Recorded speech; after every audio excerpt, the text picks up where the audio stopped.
Hello friends, as you know previous videos में हमने already regression analysis कैसे करते हैं, क्या करते हैं, डिस्कस कर लिया है।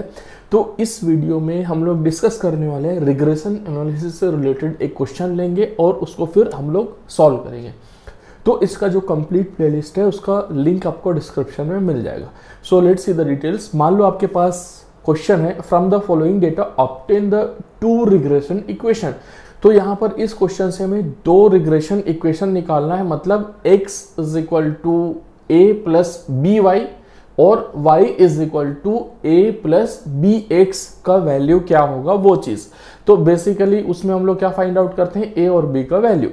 तो यहाँ पर जो डेटा दिया हुआ है x इज इक्वल टू दिया हुआ है 6, 2, 8, 4 और 10, y का वैल्यू दिया हुआ है 7, 9, 5, 6 और 8।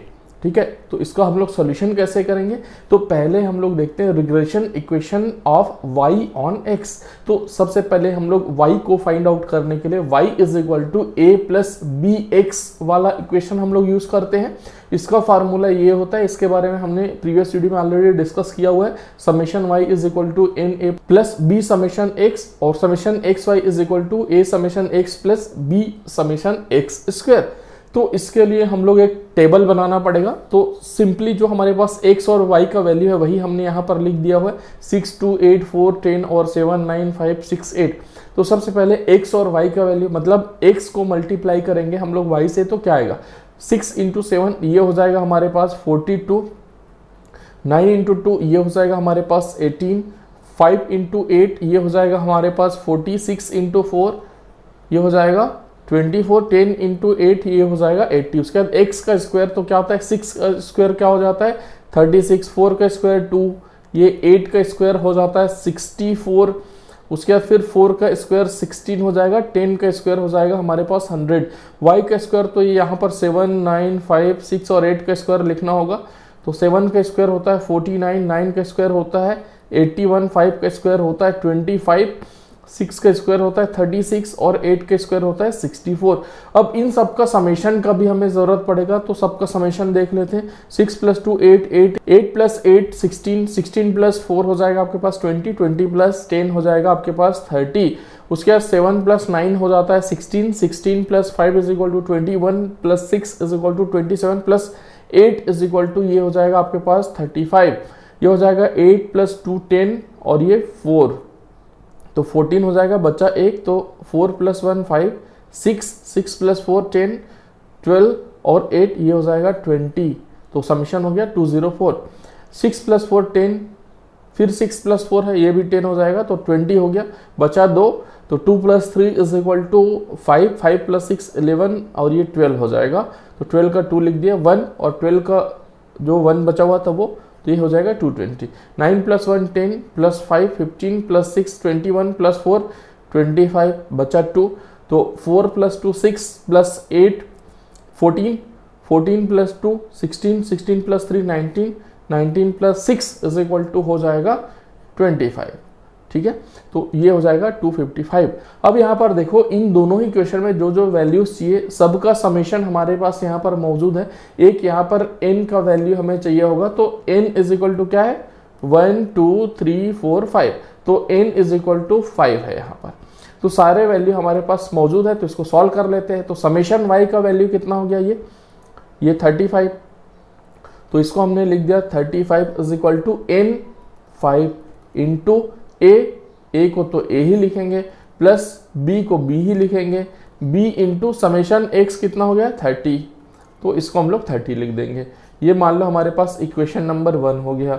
अब इसको लिखते हैं हम लोग, समेशन एक्स वाई कितना है, तो समेशन एक्स वाई है 204 is equal to a summation x, तो ए को ए ही लिखेंगे, समेशन एक्स कितना है, समेशन एक्स है यहाँ पर 30, तो ये हो जाएगा 30 इंटू ए प्लस नेक्स्ट हो जाएगा बी समेशन एक्स स्क्वायर, तो ये हो जाएगा b into summation x square कितना है, ये एक्स स्क्वायर, इसका समेशन है 220, तो ये 220 लिख दिया। ये हमारे पास इक्वेशन नंबर 2 हो गया। अब इक्वेशन नंबर 1 और 2 को देखो कि भाई हम लोग इक्वेशन नंबर 1 और 2 को कैसे सॉल्व करें, कि हम लोग इक्वेशन नंबर 1 से इक्वेशन 2 को जब हम लोग ये माइनस करेंगे ये माइनस करेंगे तो ए से कैंसिल हो जाएगा, मतलब यहाँ पर 5a है, यहाँ पर 30a है। तो इसको हम लोग इक्वेशन नंबर 1 को यदि हम लोग मल्टीप्लाई कर देते हैं 6 से, तो ये भी 6 × 5 तो 30a हो जाएगा, तो कैंसिल करने में हमें आसानी होगा। तो इसको हम लोग लिख लेते हैं 35 × 6 हो जाएगा, तो ये हो जाएगा 210 इज इक्वल टू ये हो जाएगा 30a प्लस 30 × 6, तो ये हो जाएगा 180b। ये हमारे पास इक्वेशन नंबर 3 हो गया। और हम लोग इसको इस इक्वेशन को तो ऐसे ही लिख देते हैं, तो 204 is equal to 30a plus 220b हो जाएगा। ये इक्वेशन नंबर 4 हो गया। तो यहाँ पर इक्वेशन नंबर 3 से 4 को हम लोग घटा देंगे या फिर सब्सट्रैक्ट कर देंगे, इसको माइनस कर देंगे पूरे इक्वेशन को। तो ये 30 इससे घट जाएगा, 210 माइनस 204, तो ये कितना बचेगा 6 इज इक्वल टू ये तो कट ही गया। और 180b में से 220b हम लोग घटाएंगे तो ये कितना बचेगा -40b। ये इक्वेशन नंबर 5 हो गया। अब यहाँ पर b का वैल्यू निकाल लो। यहाँ पर इस इक्वेशन से हम लोग b का वैल्यू निकाल लेते हैं, तो क्या हो जाएगा b इज इक्वल टू हो जाएगा 6/-40 इज इक्वल टू -0.6/40 कर लो, 6/40, तो ये हो जाता है 15, ये हो जाता है 15। तो ये हमारे पास b का वैल्यू आ गया, ये b का वैल्यू आ गया। अब हम लोग मान लो इस इक्वेशन में, इस पर्टिकुलर इक्वेशन नंबर 1 में विदाउट 6 से मल्टीप्लाई किए हुए एल में ये b का वैल्यू रख देते हैं, तो a का वैल्यू भी निकल जाएगा। तो कैसे निकलेगा निकालो, तो ये हमारा हो जाएगा 35 is equal to 5 × a plus b का वैल्यू क्या हो गया -0.15, उसके बाद इंटू 30। इसको सॉल्व कर लो तो ये हो जाएगा 35 इज इक्वल टू 5a, उसके बाद फिर ये माइनस हो जाएगा, प्लस और माइनस है तो माइनस 30 × 0.15, तो ये हो जाता है हमारे पास 4.5, ठीक है, इज इक्वल टू क्या हो जाएगा ये 5a इज इक्वल टू 35 है और ये -4.5 है, तो इस साइड में जाके 35 प्लस 4.5 हो जाएगा, तो ये कितना हो जाएगा 39.5 हो जाएगा। तो यहाँ पर a इज इक्वल टू क्या हो जाएगा 39.5 और डिवाइडेड बाय ये 5 हो जाएगा, तो इसका वैल्यू आ जाएगा आपके पास 7.9।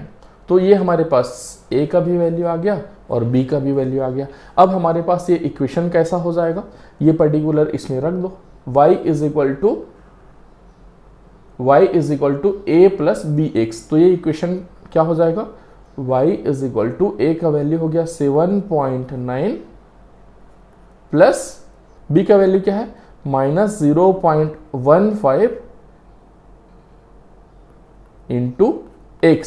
तो इसी को हम लोग लिख सकते हैं y इज इक्वल टू 7.9 और ये प्लस और माइनस क्या हो जाएगा -0.15x। ये हमारे पास लीनियर इक्वेशन हो गया किस चीज का y ऑन x का। तो ये तो हो गया complete detail regression equation of y on x। अब इसी का हम लोग regression equation of x on y का डिस्कशन करते हैं। तो ये क्या हो जाता है x is equal to a plus by। यहां पर वही सेम टेबल हमने यहां पर रिप्रेजेंट कर दिया है। अब according to this equation summation x लिख दो, summation x is equal to हो जाता है आपके पास 30 is equal to n again 5 और ये a हो जाएगा प्लस b वही रहेगा इंटू समेशन y का वैल्यू हो जाता है हमारे पास 35। ये मान लो हमारे पास इक्वेशन नंबर 1 हो गया।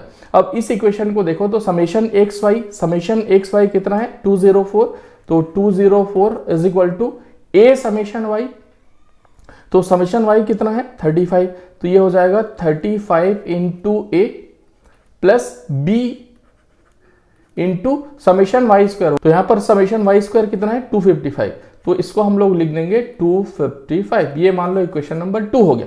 अब यहां पर देखो 5a है, यहां पर 35a है, तो दोनों को हमें इक्वल करना है। तो इक्वेशन नंबर 1 को यदि हम लोग 7 से मल्टीप्लाई कर देते हैं तो ये भी 35a हो जाएगा। तो अब ये 7 से मल्टीप्लाई करने पर कितना हो जाएगा 30 इंटू 7, तो ये हो जाएगा 210 इज इक्वल टू 5 इंटू 7 तो ये हो जाएगा 35A प्लस 35 इंटू 7 तो ये हो जाएगा 245B। मान लो ये इक्वेशन नंबर 3 हो गया। अब ये जो इक्वेशन नंबर 2 है इसको एज इट इज लिखना पड़ेगा हमें। 204 is equal to 35A plus 255B हो जाएगा। मान लो इक्वेशन नंबर 4 हो। अब हम लोग इक्वेशन नंबर 3 से इक्वेशन नंबर 4 को सब्सट्रैक्ट कर देते हैं, मतलब इसको घटा देते हैं। तो क्या हो जाएगा 210 माइनस 204 तो हो जाएगा 6 इज इक्वल टू 35 से 35A, मतलब 35A से 35A कट हो गया और 245B minus 255B is equal to ये हो जाएगा माइनस 10B। अब यहां से B का वैल्यू निकाल सकते हो तो B इज इक्वल टू क्या हो जाएगा 6 डिवाइडेड बाई माइनस 10 और 6 divided by minus 10 is equal to हो जाएगा 0.6 माइनस 0.6। तो ये हो गया हमारे पास B का वैल्यू। अब इक्वेशन नंबर 1 में जिसमें मल्टीप्लाई नहीं हुआ है 7 से, इसमें हम लोग ये B का वैल्यू रख देते तो A का वैल्यू निकल जाएगा। तो निकालो 30 is equal to 5 into A plus B का वैल्यू कितना आ गया माइनस 0.6, तो माइनस 0.6 इंटू 35, ठीक है, इज इक्वल टू क्या हो जाएगा 30 इज इक्वल टू ये हो गया हमारा 5A और ये प्लस और माइनस क्या हो जाएगा माइनस, और 0.6 इंटू 35 करोगे तो ये हो जाता है हमारे पास 21। तो ये हो जाएगा हमारे पास 5A is equal to 30 minus 21 है, इधर जाकर के प्लस 21 हो जाएगा। अल्टीमेटली ये हो जाएगा A is equal to 30 plus 21 is equal to 51 divided by ये 5 नीचे आ जाएगा 5, तो A का वैल्यू हो जाएगा 51 डिवाइडेड बाई 5 तो 10.2, ये A का वैल्यू हो गया। अब हमारे को A का वैल्यू पता है, B का वैल्यू पता है, A का वैल्यू पता है, तो इस इक्वेशन में हम लोग रखेंगे तो कंप्लीट इक्वेशन आ जाएगा। तो x इज इक्वल टू क्या हो जाएगा A का वैल्यू 10.2 प्लस B का वैल्यू माइनस कितना 0.6 और ये हमारे पास इंटू y। तो इसी इक्वेशन को हम लोग सिंप्लीफाई करते हैं तो क्या हो जाएगा x इज इक्वल टू 10.2 और उसके बाद प्लस और माइनस क्या हो जाएगा माइनस 0.6y। ये हमारे पास रिग्रेशन इक्वेशन हो गया, लीनियर रिग्रेशन इक्वेशन, जो हमारा x ऑन y को रिप्रेजेंट करता है। सो आई होप आपको रिग्रेशन एनालिसिस समझ में आ गया होगा। अब नेक्स्ट वीडियो में हम लोग डिस्कस करने वाले हैं multiple regression analysis. Thank you so much.